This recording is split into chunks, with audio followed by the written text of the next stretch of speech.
பாஸ்கா காலம் 4ஆம் வாரம் வெள்ளி. முதல் வாசகம். திருத்தூதர் பணிகள் நூலிலிருந்து வாசகம். அந்நாள்களில் பவுல் பிசிதியாவில் உள்ள அந்தியோக்கியாவுக்கு வந்தபோது அவர் தொழுகை கூடத்தில் கூறியது, சகோதரரே, ஆபிரகாமின் வழிவந்த மக்களே, இங்கு இருப்போருள் கடவுளுக்கு அஞ்சி நடப்போரே, இந்த மீட்புச் செய்தி நமக்குத்தான் அனுப்பப்பட்டுள்ளது. எருசலேமில் குடியிருக்கும் மக்களும் அவர்களுடைய தலைவர்களும் அம்மீட்பரை அறியவில்லை. ஓய்வு நாள்தோறும் வாசிக்கப்படும் இறைவாக்கினரின் வார்த்தைகளை கேட்டும் அவற்றை புரிந்து கொள்ளவில்லை. ஆயினும் அவருக்கு அவர்கள் தீர்ப்பளித்தபோது அவ்வார்த்தைகள் நிறைவேறின. சாவுக்குரிய காரணம் எதுவும் அவரிடம் இல்லாதிருந்தும் அவரை கொல்ல அவர்கள் பிலாத்திடம் கேட்டார்கள். மறைநூலில் அவரைப் பற்றி எழுதியுள்ள அனைத்தையும் அவர்கள் செய்து முடித்தார்கள். பின்பு அவரை சிலுவையிலிருந்து இறக்கிக் கல்லறையில் வைத்தார்கள். ஆனால் இறந்த அவரை கடவுள் உயிரோடு எழுப்பினார். அவர் கலிலேயாவிலிருந்து தம்முடன் எருசலேம் வந்தவர்களுக்கு பல நாள்கள் தோன்றினார். அவர்கள் இப்போது அவர்தம் சாட்சிகளாக மக்கள் முன் விளங்குகின்றார்கள். இயேசுவை கடவுள் உயிர்த்தெழச் செய்ததன் வழியாக மூதாதையருக்கு அளித்த வாக்குறுதியை அவர்கள் பிள்ளைகளாகிய நமக்கென நிறைவேற்றினார். இதுவே நாங்கள் உங்களுக்கு அறிவிக்கும் நற்செய்தி. இது பற்றி 2ஆம் திருப்பாடலில், நீரே என் மகன், என்று நான் உம்மை ஈன்றெடுத்தேன் என்று எழுதப்பட்டுள்ளது. ஆண்டவரின் அருள்வாக்கு. இறைவா, உமக்கு நன்றி. பதிலுரை பாடல். பல்லவி.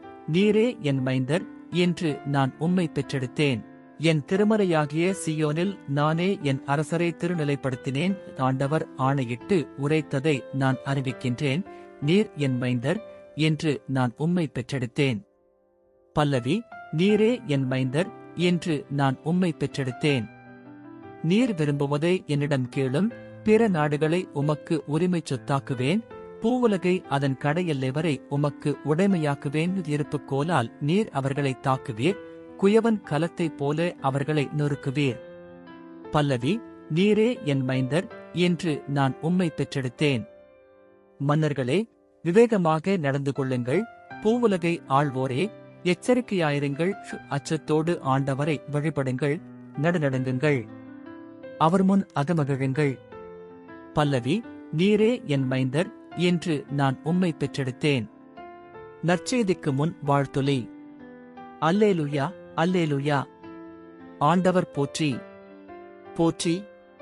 நாளும் நம்மை அவர் தாங்கிக் கொள்கின்றார். இறைவனே நம் மீட்பு. அல்லேலுயா. நற்செய்தி வாசகம். மத்தேயு எழுதிய தூய நற்செய்தியிலிருந்து வாசகம். அக்காலத்தில் இயேசு தமது சொந்த ஊருக்கு வந்து அங்குள்ள தொழுகை கூடத்தில் அவர்களுக்கு கற்பித்தார். அதைக் கேட்டவர்கள் வியப்பில் ஆழ்ந்தார்கள். அவர்கள், எங்கிருந்து இந்த ஞானம் இவருக்கு வந்தது? எப்படி இந்த வல்ல செயல்களைச் செய்கிறார்? இவர் தச்சருடைய மகன் அல்லவா? இவருடைய தாய் மரியா என்பவர்தானே? யாக்கோபு, யோசேப்பு, சீமோன், யூதா ஆகியோர் இவருடைய சகோதரர் அல்லவா? இவர் சகோதரிகள் எல்லாரும் நம்மோடு இருக்கிறார்கள் அல்லவா? பின் இவருக்கு இவை எல்லாம் எங்கிருந்து வந்தன? என்றார்கள். இவ்வாறு அவரை ஏற்றுக்கொள்ள அவர்கள் தயங்கினார்கள்.